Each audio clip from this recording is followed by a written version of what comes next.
All right, so I don't know if just target panic has been in the air or what, but there's been a lot of videos coming about target panic, and I'd actually been planning on putting one of these videos out to talk about not only my struggle with target panic, but my kids' struggle with target panic, and just some things that we've done to kind of get over it. And it comes and goes. You never truly get over it. It's never cured. It never just goes away. You don't have to think about it anymore. It comes and goes. But when it comes, in the issues you deal with, you know, this is kind of how we work through them. And I'm talking about 8, 9, 10-year-olds all the way up to me at, you know, much older. So these are some good tips for everybody of all ages. It's going to be somewhat target-based and somewhat hunting-based. So I'm going to hit on both of them, and I don't have all the answers. I've thought about doing videos like this for a long time, but I'm not a expert shooter. I'm not a world-renowned shooter or anything. So you know, who would listen to me? But if you pick up something and you go, you know what, I kind of like that, or I'm going to try that, maybe that helps you, then it's worth it. So stick around, like, subscribe. It's going to be a good video. First tip, if you will, that I'm going to recommend. This is an old hinge. I don't know if it's a True Fire, some kind of youth True Fire. Again, it's been hydro dipped, so kind of experimented with. But the whole purpose behind this one is we made it to where it just cannot go off. So you would draw back, get an anchor, start the rotation process. It'll even click, but to get it to go off, you have to invert your hand. It's so far around. So you can't hardly make it go off. So what we do is we practice just aiming with this hinge and rotating the hand, even though it's not gonna go off. All right, so we are 5 yards away from the target here. It doesn't really matter, but just make sure you have a target in front of you in case it does go off. But find an old hinge, a cheap hinge, a used hinge, set it to where it won't go off. You can even use like a UV or something and adjust the dial and just make sure you can make it go back to where you want it, to where it will not go off, or at least it's really hard to go off. So what I'm gonna do, lock into this one, get it full draw, get anchored, look through the peep, start rotating. All right, so I've rotated through. Would have gone off by now, didn't. I don't know if you can hear the click. The click's real soft, but I'm just drawing back, getting an anchor, and I'm starting to slowly rotate through. And what I'm doing, I'm aiming as I do it. So, you know, my pen is seeing all the things that make you go dump it, dump it, dump it, dump it, but my hand can't dump it. So I'm just working on just slowly drawing through, even though it's not gonna go off. So I'm floating the pen on the X, and I'm pulling while I'm keeping that pin on the X. Rotate it all the way back like it's gonna go off. I mean, this one's so bad you have to break your wrist to make it go off. So that's one of my favorite things I do with my kids. This is a youth release specifically because my kids deal with this a lot. So they'll just do 10 times. Draw back, set the pin on the yellow or the vitals of a deer, and then we just start rotating this even though it's not gonna go off. All right, so the next one we do, while we're still here at about 5 yards or whatever, this is my actual hinge, the UV2 with a click.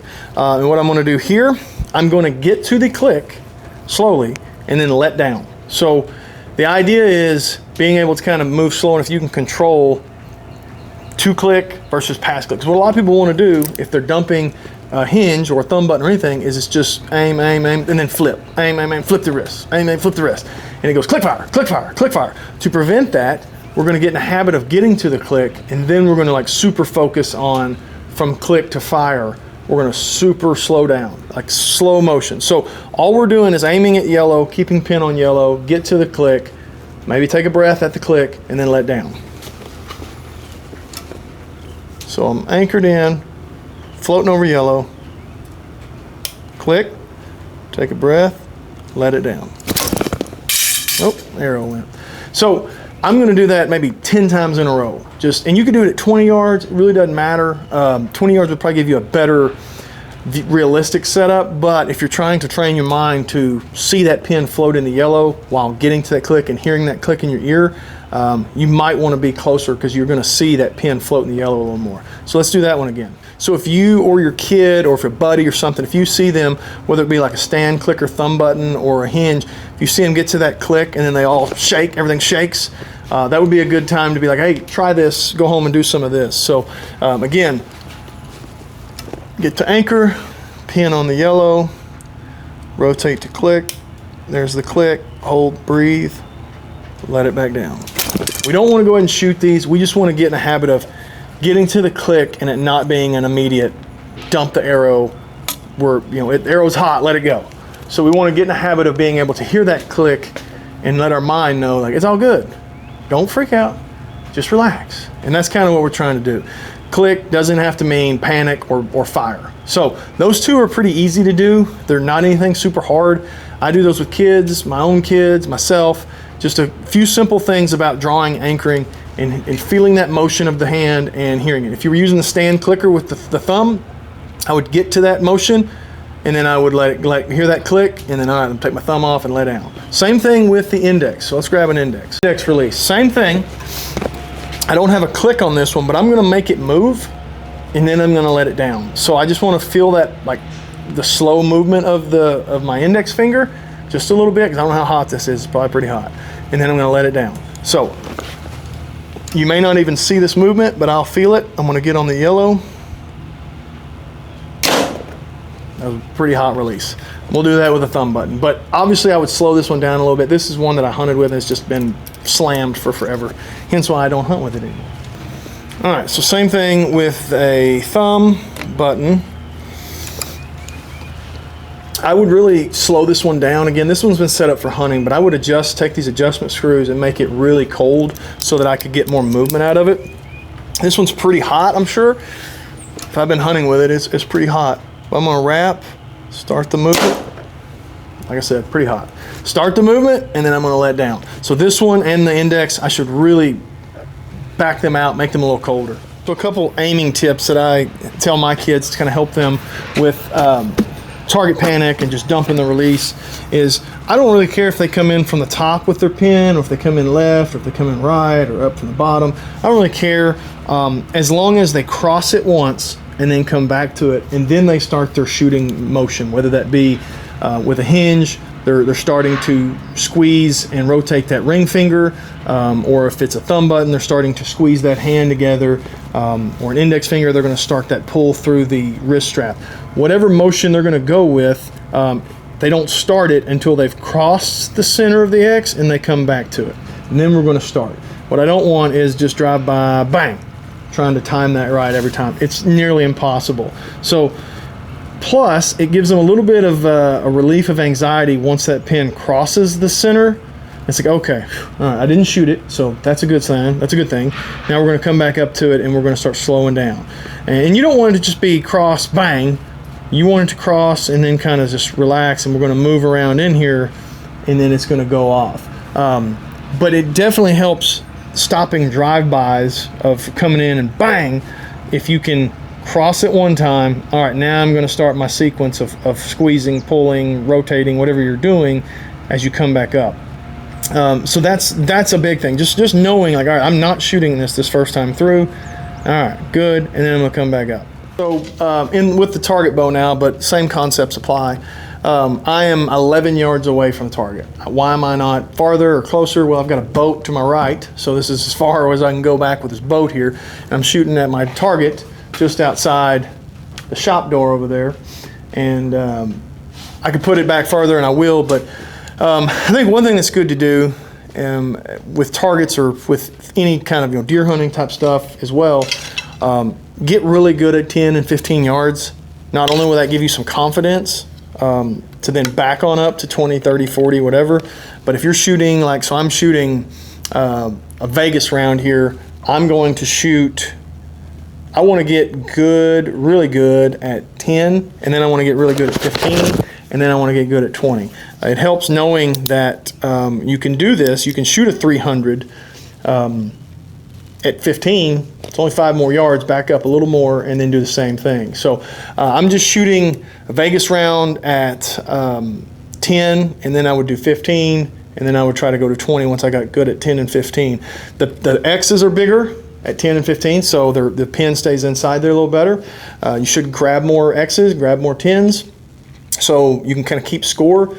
It's good mentally because you're seeing your pin on that X and you're getting comfortable with that. And it's good from a mental standpoint to know, like, okay, I can do this. I've done this at 15. I can do it at 20.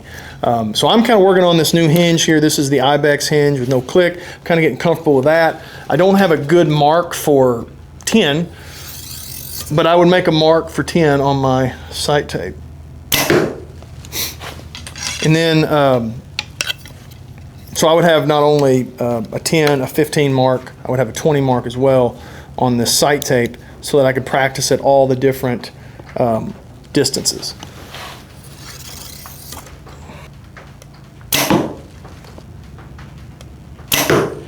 Another thing that I like to tell my kids to do to give them a little, to relax, remind them to breathe, but also to remind them to slow down is our cue, our visual cue is when you get to that click, you've got to take a breath. So when I hear that click, whether it be the Stan Onyx clicker or if I'm using the a hinge, when I get to that click, I've got to take a breath, and A, that gives me some oxygen in my blood, helps my shot process not break down so fast.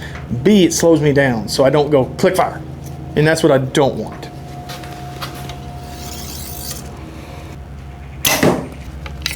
Another thing that I use, and I'll steal this from Joel Turner, is talk to yourself, coach yourself through the process. So not only am I just shooting and I'm focusing on my pin float, but I'm talking to myself, coaching myself through it. So things I'm saying to myself are like ring finger, ring finger, ring finger, ring finger.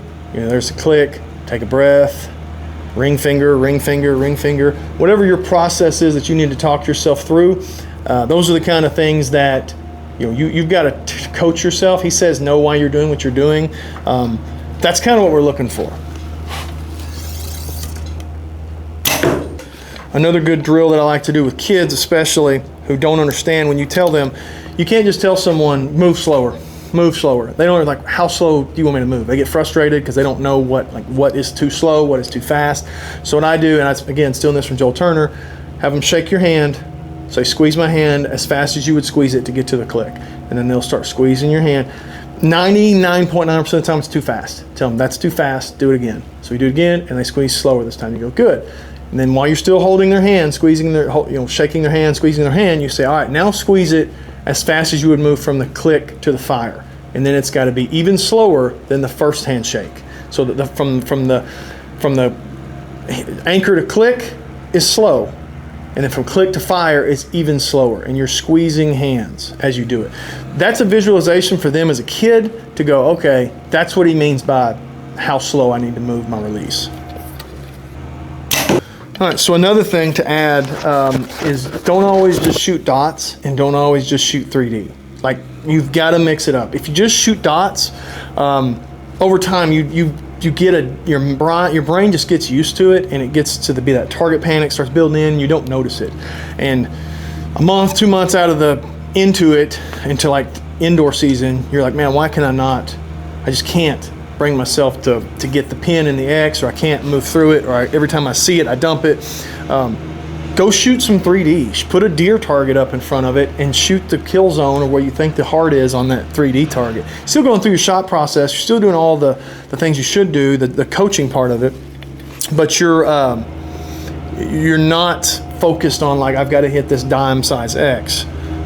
Then after a while, you can go back to shooting dots. That has really helped me a lot. I know for the past 2 years, me and my kids both have started the year off really good at indoor. And 2 months into indoor season, we're like, our scores are in the tank because we've just shot dots for 2 months straight, and you got to shoot something else. It's kind of like give your brain a break, it seems like. So let me know in the comments, do you like this kind of content? Do you like, tips from other people, even if it's just a average Joe guy that shoots, leagues around his town, is not anybody important or any good at anything in any way, but just you might take a little nugget of it. I know I coached football for a long time, and one of the sayings they always had at clinics when you go to was, if you just take one little nugget from this entire clinic that helps you win one game, it was worth it. So if you get one thing from this, even if it's just one little nugget out of an entire video or a video series, and it makes you shoot 1 or 2 more X's in your indoor, or helps you kill that big deer, is it worth it? I think so. Leave a comment, let me know what you think.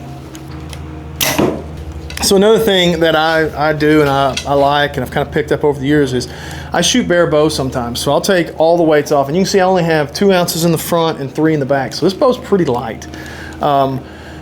Get good and comfortable shooting your bow pretty light with a little more movement, and then a few days before your tournament or 3D event or whatever, add that extra weight on there and then really lock it in. Now you need to don't do it the day of because it's going to hold different, but you kind of should know, like, this is how many ounces I like on the front or on the back, and then add that on right before your tournament, your competition. Whereas instead of constantly shooting with all that weight on there, you get used to it, your muscles get built up to that, and then you got to add more, and you got to add more, and you got to add more. And you see these people with like 30 ounces of weight on the front and back. Once in a while, go back to the bare basics and get good at that. Find out what you're doing wrong. Is your draw length need adjusted? And then go back to adding a little more weight on there.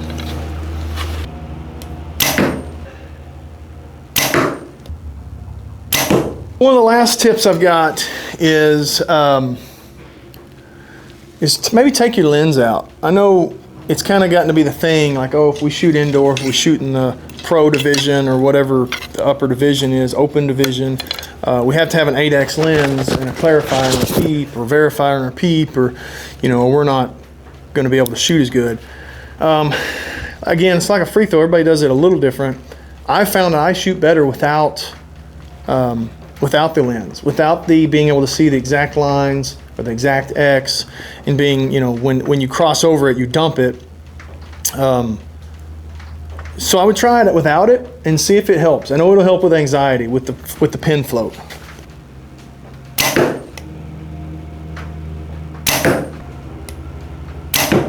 All right, so I would do that same process, shooting a 10 to 15 yard Vegas round with my micro diameter arrows with my hunting bow. Just get tired of shooting the same foam deer. Every once in a while you need to shoot dots, and if you get tired of shooting dots, you need to shoot the foam deer, and just don't get too consistent with any one thing, because it seems to me, in my mind and my kids' mind and other kids' minds that I work with, you start building slowly that target panic, and you've got to reset your brain every so often. And blank bailing is a good idea too.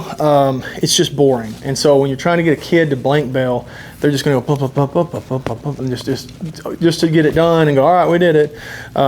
At least at 10 yards, or if I was using like an eagle kid who was a 10-yard indoor range, I would bump him to 7 or something. Again, just getting that yellow dot bigger, so the pin stays in the yellow dot longer, and they get comfortable with it, and there's not the head explosion when it breaks. Instead, their head stays still on the break. Little things like that. You're doing the same thing. You're still doing the same thing as blank bail. You're just focusing on your release and the motion and aiming with your other hand, but you're not bored doing it. You get to still keep a score. The score makes you feel confident and makes you feel better about it, and it's something you can keep up with and you can document to see, am I getting better or am I getting worse? So that 298 I just shot, I will shoot again maybe tomorrow. If I shoot a 300, I'm going to back on up to 15. Do the same thing until I get a 300 at 15. Then I'm going to back up to 20 and try to get a 300 at 20. So that's kind of the process. Leave a comment if this helped you. If there's anything you hadn't heard or tried before, if you've got anything to add, obviously leave that as well. I'll be happy to get a running list at the bottom of there in the comments of people, things I've tried that have worked for them. So appreciate you. Like, subscribe, stick around, keep watching.